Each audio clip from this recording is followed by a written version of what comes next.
Do we need to help supply pork for China?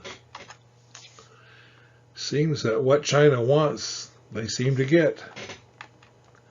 The question is, will Millard County go along? Let's look into things like that. First, how are existing farmers affected if we are able to stop all industrial hog farming? As long as they want to farm, as they've always done, they'll be helped by this initiative. Existing farmers that live just 2 miles out of town would have no protection with the 2-mile limit, so the hog farm impact on them would be the greatest. What about a farmer's right to farm and do with their land as they please? Although we in the U.S. pride ourselves as being a free people, none of us live without some restrictions for the common good. It's part of being a good neighbor. We all live with lease laws to be good neighbors. Many other cases like that. What we know about China versus the U.S. Their population is about 1.5 billion people, where the U.S. population is 1/4 of that, or about 330 million people. Their primary meat source is pork. China cannot grow enough hogs for their needs and really doesn't want to. They get the pork, we get the waste problems. China needs hogs from the U.S. to feed their people. China bought our largest hog producer, Smithfield Farms, and paid a 30% premium. When China wants something, money is not an obstacle. China's prime mode of operation is lobbying, sometimes called bribery, and using our freedom and laws to their advantage. Neighbors be damned. U.S. politicians are highly susceptible to bribery, and enough attorneys are available for any purpose. China knows that money talks. What does it mean to be an American? We think of freedom. Our Constitution begins, "We the people." Many of us sacrifice riches, influence, and status, and even drive more to live in a rural environment with more freedom from government intrusion and societal disruptions like crime and traffic and air pollution. The rural family lifestyle is unique and of great value to many of us. Being a good neighbor is a cherished rural farm value that we all share. Here's an example of a farmer that was a hog farmer and just couldn't do it to his neighbors anymore. And I want to turn to former pig factory farm owner Don Webb. I shut my hog operation down and I got out, and I just couldn't do another person that way to make them smell that. It is a cesspool that you put feces and urine in, a hole in the ground that you dump a toxic waste in. And I've seen dead hogs in them and stuff like that. I've seen it. I've talked to the people. I've seen the little children that say, "Mom and Daddy, why we got to smell this stuff?" You get stories like, "I can't hang my clothes out. Feces and urine odor comes by and attaches itself to your clothes." And then people will say, "We're scared to invite neighbors." So that's former pig factory farmer Don Webb, who closed his farm. Now, ultimately, our free agency, our right to choose, is expressed in our right to vote on things that affect our lives. If you're a registered voter, help get this issue on the ballot so everyone's opinion can be expressed equally. Otherwise, China will buy Millard County to grow their hogs. Normal farming versus industrial farming. Normal farmers choose how to run their farm. Smithfield has their way to farm and allows little to no farmer input. Normal farmers operate on a slim margin, and Smithfield makes it harder as they soak up many resources, thus raising prices farmers pay for supplies. Good old supply and demand at work. Farmers take pride in caring for their land and their animals and being a good neighbor, where Smithfield cares little about that stuff. They only want the pork sent to China, period. Should Smithfield Farms really even be called a farmer? Should we treat them as we do our cherished existing normal farmers? Aren't they really wolves in sheep's clothing? When a farmer partners with Smithfield, they might wear the same hat, but sadly they're leaving the farmer's fold, which they have every right to do. China's overall hog strategy. China's highest goal is to have one set of rules for industrial hog operations throughout the United States. This limits the politicians that need to be paid off, and they're very experienced and good at doing this. If they can't get that, then they want each state to set their own very similar rules. Their worst case is to have to deal with individual counties and municipalities and their citizens who can and will vote. What rules would be ideal for China in the U.S.? They seem willing to accept that there would be no industrial hog farms within 2 miles of municipalities. Individual homeowners, however, are not even considered. The number of hogs per farm is not too important because they've just put in more smaller farms if they had to. Bigger is better, though. Hog farms need electricity and want to be near good roads for their transportation needs, as many hogs need to be moved by truck. They want no odor or pollution restrictions. After all, they are just farming, and by government definition, farms have unavoidable odors. Why doesn't China just buy out the farms it wants? Some farmers will sell, but most have had their land or their families for generations. They like their freedom and won't sell out.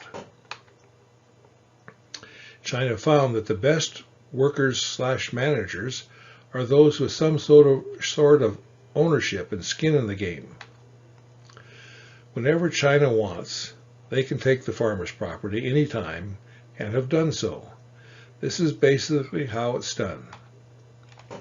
Smithfield owns the hog, so they control the hog delivery. If a farmer needs 2 cycles per year to break even, then Smithfield holds back 1 cycle for any reason. The farmer becomes delinquent, being paid only for 1 cycle. Smithfield comes to the rescue, takes the farmer's equity for the missed payment, and keeps the farmer on as a manager, but not as the owner of the land anymore. Smithfield now owns it. County versus state versus Fed controls. The closer government is to the people, the more likely the people's concerns will be addressed by voting rather than by lobbying with big money. Counties need to address precedent cases much less often than the states and feds do.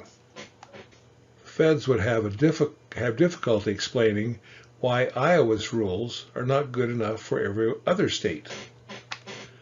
Even states feel an obligation to give strong consideration to what other states do, and lawyers and lobbyists press this issue vigorously. What's Utah's inclination? A previous hog farmer from Tremonton, Scott Sandell, recently introduced a bill, then pulled it temporarily, that would withdraw all county and municipality involvement in the siting of industrial hog farms. Utah is inclined to seriously consider only a 2-mile municipality setback statewide. Again, individuals outside the 2-mile limit are not even being considered.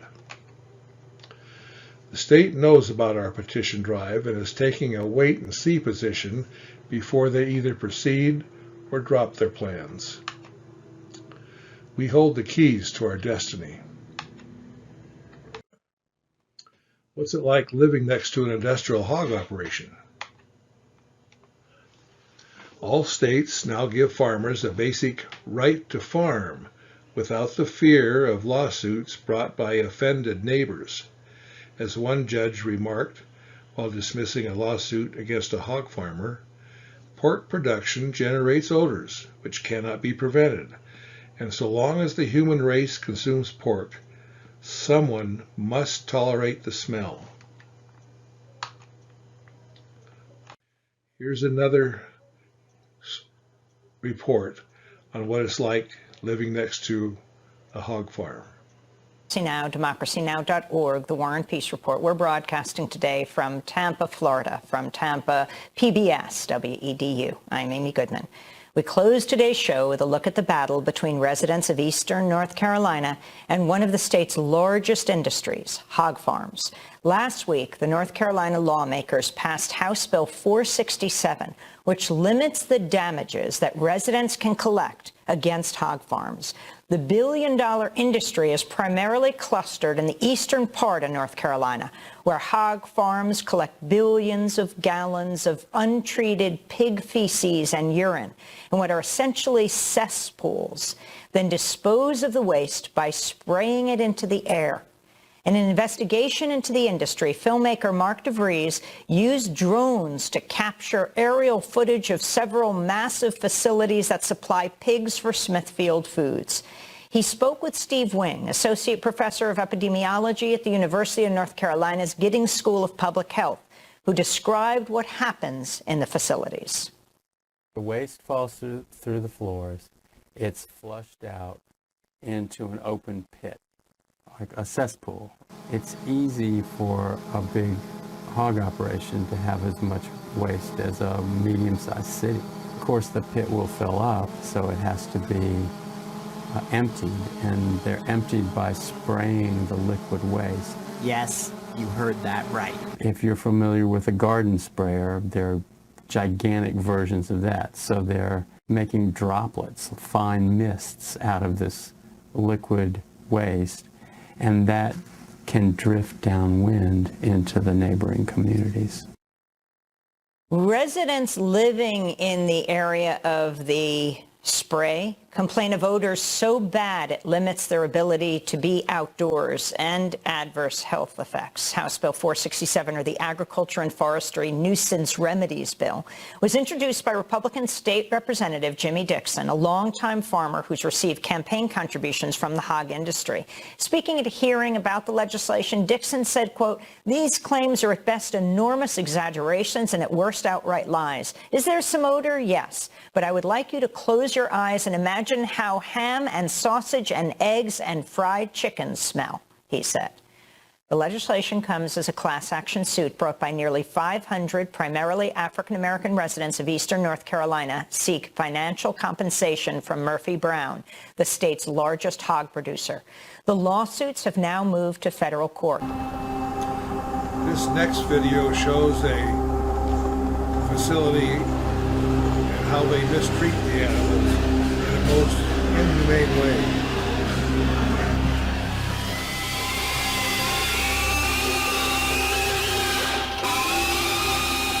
What we found are extraordinarily inhumane conditions at Smithfield Foods, the largest pork producer in the entire world.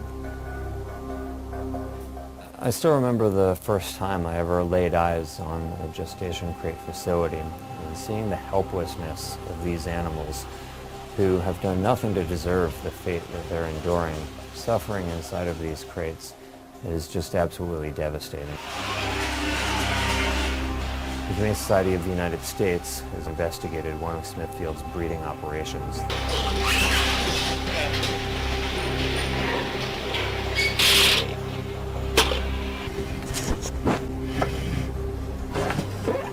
This facility represents what gestation crate confinement is.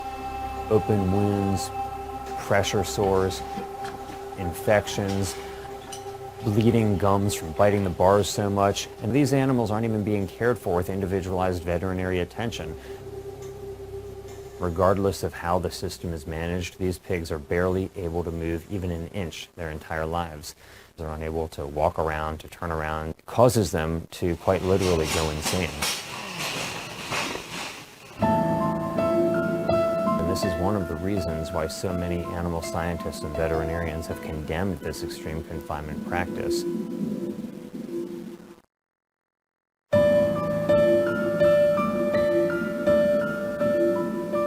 Smithfield, about, I would say, 3 weeks ago, made an announcement that we had made a decision to phase out the use of sow gestation crates in all of our company-owned farms over a 10-year period.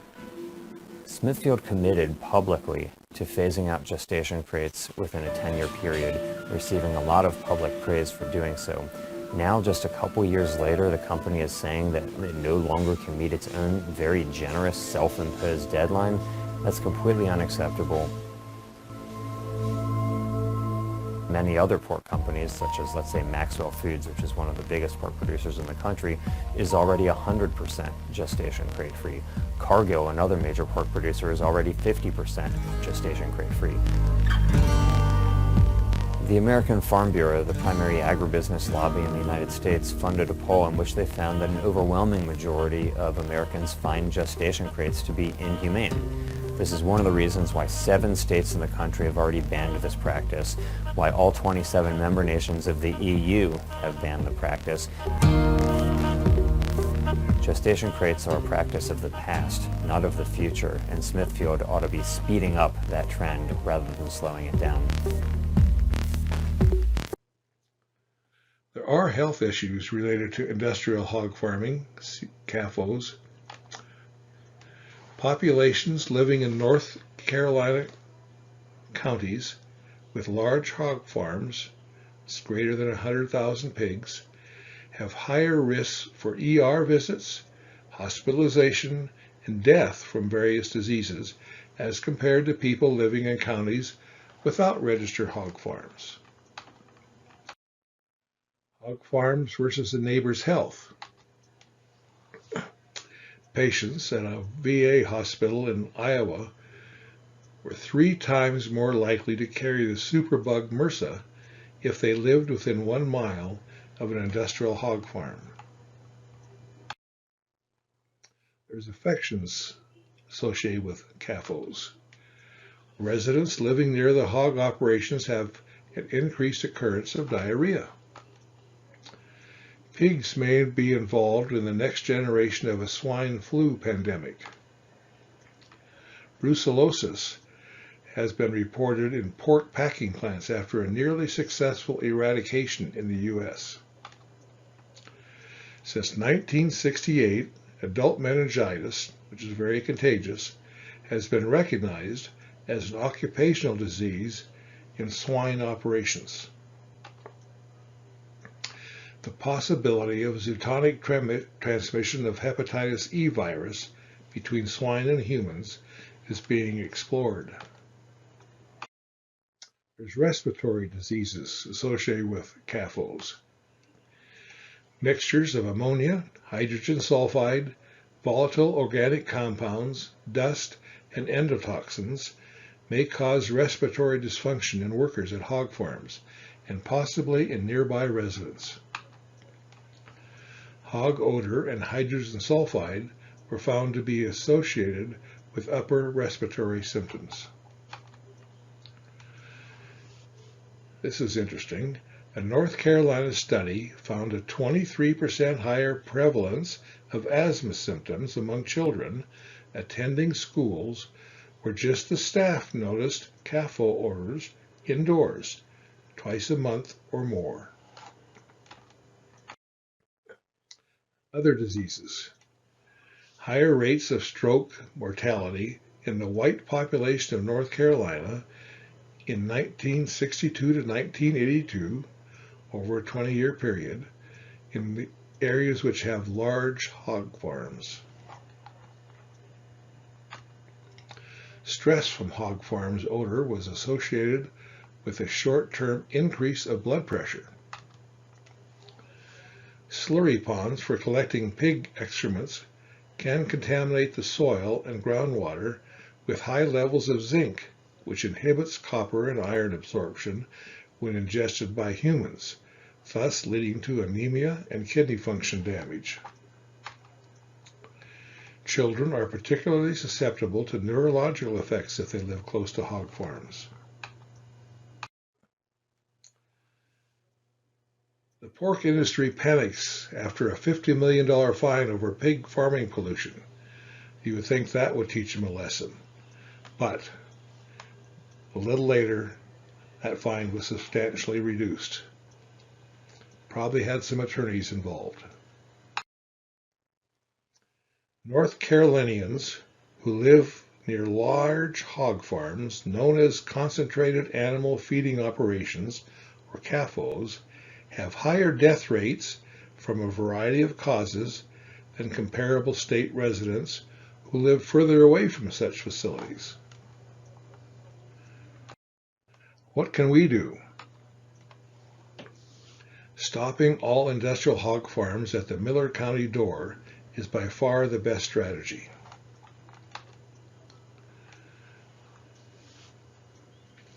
We've perhaps all heard about trying to keep the camel's nose out of the tent.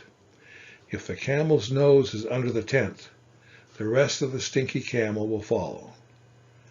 There's another implication here about the camel not walking through the front door, but sticking his head and nose under the tent, implying sometimes there's even some underhanded dealings between Smithfield and government officials. If ever allowed in, Smithfield/China will use all means to soften and fight any restrictions on their operations. China has more money than Millard County. Millard County can show Smithfield and the state that our resistance is high, so they should find easier venues. We must resist the state's control of this issue, so we need to contact our state representatives to stop SB 106. The freedom to farm is no more important than the freedom to vote in the United States. Help get this initiative on the ballot. If you don't like CAFOs next door, sell as soon as this initiative fails, if it does. Nobody will knowingly buy your house to live next to an industrial hog farm, even if it's just in the future. Let's look at where the hogs are likely to be in Millard County. The map on the left shows about a third of the eastern part of Millard County.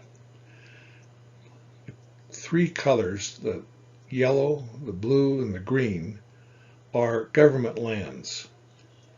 And so the only private property which can have hogs on them is represented by the gray areas. The circles represent the 2-mile protected zone around official cities. So you can see that every place where there's not a circle, but there is some gray area, that's where the hog farms could be placed. If you look at Delta area, you can see the cities in their protected areas, but there's much gray land around there and many small unincorporated communities that will have no protection. Smithfield has plans for 3 million hogs in Millard County. Even in Scipio, with a 2-mile restricted area, it could become hog heaven. There's plenty of gray land just outside the 2-mile boundary that would allow hogs all over the place, thereby just ruining the Scipio rural lifestyle we all enjoy. I appreciate any help you can give in getting this initiative on the ballot so we can stop Smithfield at our front door. Thank you.